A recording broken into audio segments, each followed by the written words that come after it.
കേരളം ആസ്ഥാനമായ എയർ കേരളക്ക് കേന്ദ്ര വ്യോമയാന മന്ത്രാലയത്തിന്റെ പ്രവർത്തനാനുമതി ലഭിച്ചതായി പ്രാദേശിക എയർലൈൻ കമ്പനിയായ സെറ്റ്ഫ്ലൈ ചെയർമാനും പ്രമുഖ പ്രവാസി വ്യവസായിയുമായ അഫി അഹമ്മദ് UPC ദുബായിൽ നടത്തിയ വാർത്താസമ്മേളനത്തിലാണ് അദ്ദേഹം ഇക്കാര്യം അറിയിച്ചത്.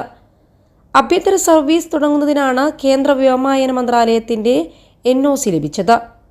എയർ കേരള യാഥാർത്ഥ്യമാവുന്നതിലൂടെ കേരളത്തിന്റെ ടൂറിസം ട്രാവൽ രംഗത്തും ഒരു വിപ്ലവം തന്നെ ഉണ്ടാകുമെന്നും കേരള പ്രവാസികളുടെ വിമാനയാത്ര ക്ലേശങ്ങൾ വരും വർഷങ്ങളിൽ തന്നെ അറുതി വരുത്തുമെന്നും Setfly aviation vice chairman Ayyub Kallada പറഞ്ഞു. അധികം വൈകാതെ വിമാനങ്ങളുടെ എണ്ണം 20 ഉയർത്തി വിദേശ രാജ്യങ്ങളിലേക്ക് സർവീസുകൾ വ്യാപിപ്പിക്കാനാണ് കമ്പനിയുടെ പദ്ധതി. ഇത് മലയാളി പ്രവാസികൾക്ക് നൽകുന്ന ഒരു സമ്മാനം കൂടിയാണെന്നും പറഞ്ഞു. അൽ സലാമ ഹൈ ഹോസ്പിറ്റൽ റോഡ് പെരിന്തൽമണ്ണ.